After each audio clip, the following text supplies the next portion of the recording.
បងប្អូនទាំងអស់គ្នាចេះតិចនិចនេះមួយនឹងជួយឲ្យការ EQ សំឡេងច្រៀងរបស់បងប្អូនកាន់តែពិរោះអញ្ចឹងកុំឲ្យខាតពេលយូរបងប្អូនមកមើលជាមួយខ្ញុំទាំងអស់គ្នាអូខេ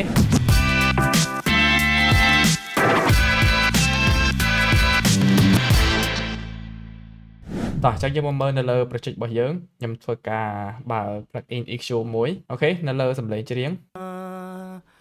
តើបងគួរធ្វើសំឡេងច្រៀងមួយនេះខ្ញុំបានធ្វើការរឹតសំឡេងហើយជាមួយនឹងការ clean សំឡេងរបស់ខ្ញុំហើយអញ្ចឹងយើងមកធ្វើការ EQ ទាំងអស់គ្នាខ្ញុំនឹងអត់បង្ហាញលំអិតពាក់ព័ន្ធជាមួយនឹង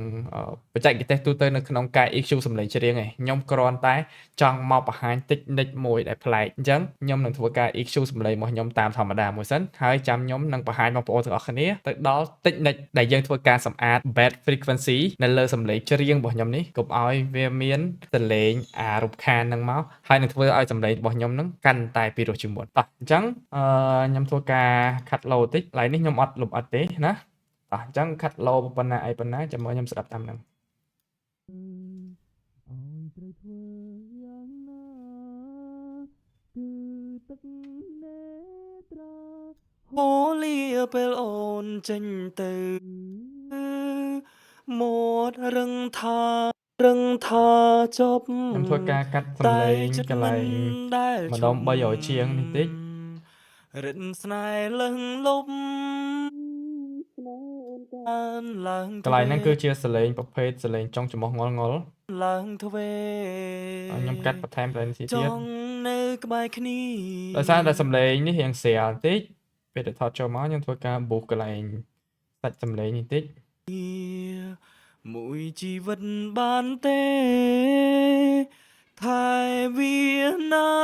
ស្នេហ៍ឲ្យស្គាល់តែក្តីសុខសាអូខេតោះឥឡូវយើងចូលមកដល់តិចនិចពិសេសរបស់យើងគឺយើងទៅសម្អាត bad frequency អញ្ចឹងយើងត្រូវចេះរបៀបហៅ bad frequency របស់យើងនឹងសិនតោះអញ្ចឹងយើងមកមើលទាំងអស់គ្នាថាតើយើងធ្វើមិនតោះជំហានទី1 bad frequency ហ្នឹងខ្ញុំសម្គាល់វាឃើញថាវានៅម្ដុំនេះណាម្ដុំប្រេកង់ចាប់ពី1000ឬក៏ 1k Hz ហ្នឹងរហូតដល់ម្ដុំ6 7k Hz នេះហ្នឹងអូខេអញ្ចឹងយើងត្រូវស្គាល់សំឡេង bad frequency ហ្នឹងថាតើវាមានលក្ខណៈឬក៏សំឡេងរបស់វាហ្នឹងយ៉ាងម៉េចអញ្ចឹងខ្ញុំមកសូមប្រាប់ទាំងអស់គ្នាថាសំឡេង bad frequency នៅក្នុងសំឡេងច្រៀងគឺវាតែងតែមកជាមួយនឹងសំឡេងច្រៀងរបស់យើងហើយសំឡេងរបស់វាហ្នឹងគឺវាមានលក្ខណៈរបៀបឮចារបៀបដូចសំឡេងយើងហួចអញ្ចឹងណាវាឮចាខ្ញុំអត់សូវប៉ិនហួចទេអូខេអញ្ចឹងបងប្អូនមកមើលកន្លែងហ្នឹងអូខេអញ្ចឹងយើងត្រូវទៅរកអាហ្នឹងសិនយើងទៅរកអាហ្នឹងដើម្បីយើងធ្វើការសម្អាតវាអញ្ចឹងរបៀបនៅក្នុងការរកគឺខ្ញុំបង្កើត band មួយទៀតហើយខ្ញុំប៊ូសវាឡើងឲ្យខ្លាំងហើយខ្ញុំប្រើ Q ហ្នឹងឲ្យទូចមែនតើណាប្រើ Q ឲ្យទូចមែនតើហើយបន្ទាប់មកទៀតយើងធ្វើការ play បទចម្រៀងរបស់យើងហ្នឹង play vocal របស់យើងហ្នឹងចេញមកយើងស្ដាប់ហើយយើងរុញ frequency របស់យើងនេះយើងធ្វើការរុញ frequency ហ្នឹងទៅមកអញ្ចឹងទៅឡាមកខាងនេះអញ្ចឹងទៅហើយយើងស្ដាប់ថាតើកន្លែងណាដែលវាឮសំឡេងដូចសំឡេងហួចហ្នឹងងីតហ្នឹងវាចេញមកអូខេតោះអញ្ចឹងយើងមកធ្វើការស្ដាប់ទាំងអស់គ្នាពេលដែលបងឃើញអូនដើរចេញខ្ញុំសូមធ្វើការ solo ម្ដុំ refrain វិញណោះអរគុណការលះបង់ដែលបងក៏ឈឺពេលដែលបានបងអូនបងក៏យំពេលដែលខ្ញុំចាប់ផ្ដើមធ្វើការរចាប់ពីនេះទៅអូខេសូមរំខានតិចអ្នកទាំងអស់គ្នាបើសិនបើអ្នកទាំងអស់គ្នាពេញចិត្តការបង្រៀនការបញ្យល់របស់ខ្ញុំហើយបងប្អូនមានបំណងចង់រៀនបន្ថែមជាមួយនឹងមេរៀនផ្នែក Studio មិនថាថ្នាក់រៀន Mix Vocal ថ្នាក់រៀនរៀបរៀងតន្ត្រីហើយជាមួយនឹងថ្នាក់រៀន Full Mix and Mastering អញ្ចឹងបងប្អូនអាចឆាតមកខ្ញុំតាម Telegram នេះបានមួយទៀតបងប្អូនប្រសិនបើបងប្អូនមានចំណាប់អារម្មណ៍ចង់ធ្វើបទចម្រៀងមិនថាបទចម្រៀង cover ភ្លេង YouTube បទចម្រៀង cover ធ្វើភ្លេងថ្មីឬក៏បទចម្រៀង original បងប្អូនអាចតាក់ទងមកខ្ញុំបានដូចគ្នាអរគុណតោះយើងស្ដាប់ទាំងអស់គ្នាឃ្លានពីស្រីបាត់មានទេខាត់ឡើងមកទៀតមកខ្លាញ់ឃ្លានពីចោចិត្តឃើញណាទូងគ្មានអ្វីក៏បងស្នេហ៍តែអូន nè anh em mà đông nè cho mơ chia riêng làng vĩnh bông có chứ bê đá bắn bông nè bông bồn ôn bông có dùng bê đá clean pi srei bông xanh clan clean pi cho này tung khmien vầy có bông ពេលណាដែលយើងបុះវាឡើងប៉ុណ្ណឹងហើយយើងលើអាសលេងងៀ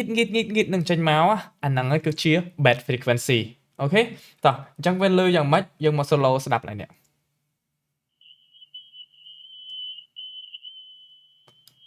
បងប្អូនដាក់កាសណាបងប្អូនដាក់កាសបានលើអូខេតោះឥឡូវស្ដាប់មើលនេះ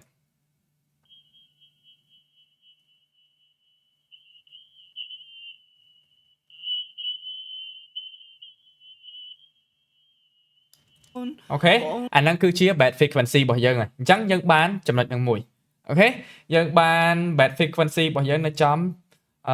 លេខ 2900 Hz ជាងអូខេអញ្ចឹងអីដែលយើងត្រូវធ្វើគឺយើងដាក់វាមក 0 dB វិញសិនហើយយើងរកទៀតណាខាញ់លោថាវាមានទៀតបើសិនជាវាអត់មានទេយើងធ្វើតែមួយហ្នឹងក៏បានបើសិនជាវាមានទៀតគឺយើងអាចហៅមើលទៀតអញ្ចឹងធ្វើដដែលណាធ្វើដដែលបងក៏យំពេលដែលឃ្លានពីស្រីបងសែនខ្លាញ់ឃ្លានពីចរណៃទុំគ្មានអ្វីក៏បងស្នេហ៍តែអូនេះខ្ញុំបានកន្លែងនេះមួយទៀតអូខេស្ដាប់មើល solo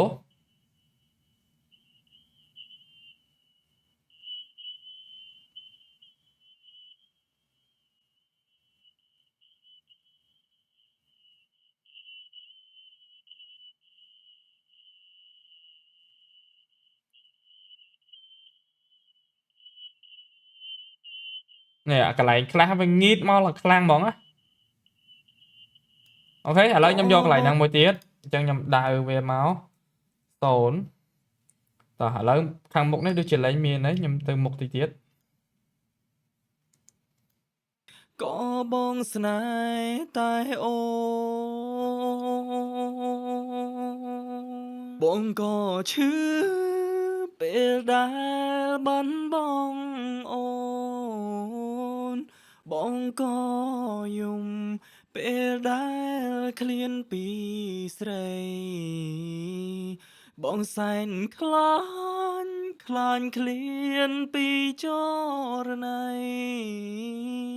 ទុំគ្មានអ្វីក៏កន្លែងនេះតែវាតិចទេណាខ្ញុំយកហ្នឹងមួយទៀតចុះតែវាមានតិចទេមានតិចមែនតើហ្មងអូខេតោះអញ្ចឹងជំហានដែលយើងត្រូវតោះអញ្ចឹងជំហានដែលយើងត្រូវធ្វើបន្ទាប់គឺយើងធ្វើការខាត់វាអូខេណាអញ្ចឹងឧទាហរណ៍ថាឥឡូវខ្ញុំ select ម្ដងទាំង3នេះចុះខ្ញុំធ្វើការខាត់វាខ្ញុំចាត់ទីវាចុះក្រោមចេះក៏បងស្នេហ៍តែអូ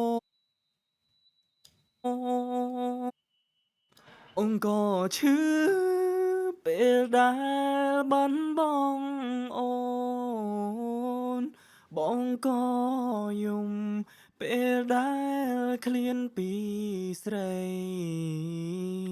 បងប្អូនឃើញអាសលេងដែលងៀតទាំងប្រមាណហ្នឹងគឺវាត្រូវបានបាត់អស់ហើយប៉ុន្តែអីដែលជាបញ្ហាសលេ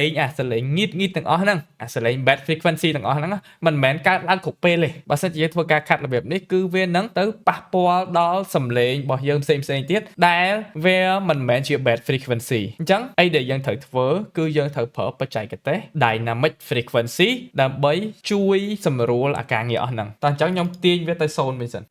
អានេះក៏ទៅ0អានេះក៏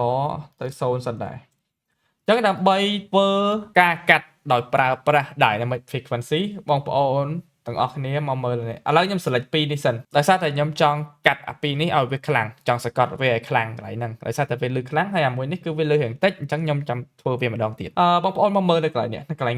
ង gain គឺយើងមាន2តំបន់ទី1គឺតំបន់អាមូលធំនេះហើយតំបន់ទី2គឺអាផ្នែកខាងក្រៅនេះផ្នែកខាងក្រៅនេះគឺជា dynamic frequency ដែលមាននៅលើ FAB filter អូខេអញ្ចឹងបងប្អូនគាត់ដាក់ម៉ៅនៅលើវាបងប្អូនឃើញនេះ ឃើញគេដាក់ band file dynamic range អូខេអញ្ចឹងបងប្អូនធ្វើការចាប់សកត់អានេះសកត់ទាញអានេះចាប់ទាញពវល់អានេះមកអូខេចាប់ទាញពវល់អាហ្នឹងមកអញ្ចឹងគឺយើងនឹងបានអាសមោលវានេះរបៀបសមោលតែ band របស់យើងនេះគឺអត់ចុះមកខាងក្រោមទេវាចុះមកតែសមោលរបស់វាទេឥឡូវយើងធ្វើការសកត់ប៉ុណ្្នឹងចុះអញ្ចឹងវាជួយអីគេវាជួយដើម្បីធ្វើការសកត់សំឡេងដែលនៅក្នុងប្រេកង់មួយហ្នឹងប៉ុន្តែលុះត្រាតែវាលឺខ្លាំងទើបវាសកត់តោះអញ្ចឹងបងប្អូនមើលកន្លែងនេះណាខ្ញុំនឹង play បងសែនខ្លាញ់ឃ្លានពីចរណៃនេះបងប្អូនកន្លែងនេះមិញពីចរណៃមិញវាអត់សកត់ទេដោយសារតែវាអត់មានលឺអាសំឡេងងៀតហ្នឹងមកអូខេអញ្ចឹងគឺវារបៀបថាអូតូសកត់ពេលដែលសំឡេង bad frequency ហ្នឹងវាលឺចេញមកខ្លាំងតោះអាហ្នឹងអញ្ចឹងអត់មានអីបាក់ទេហើយទៅមួយទៀតអានេះដោយសារតែអត់សូវលឺអញ្ចឹងខ្ញុំធ្វើការសកត់វាតែសកត់តិចៗទេអូខេទុំគ្មានអ្វីនេះអានេះបានសកត់ទេតែអូថ្ងៃនេះអត់សូវសកត់ទេត្រូវហ៎អញ្ចឹងបើសិនជាយើងអត់បានប្រើ dynamic frequency ទេ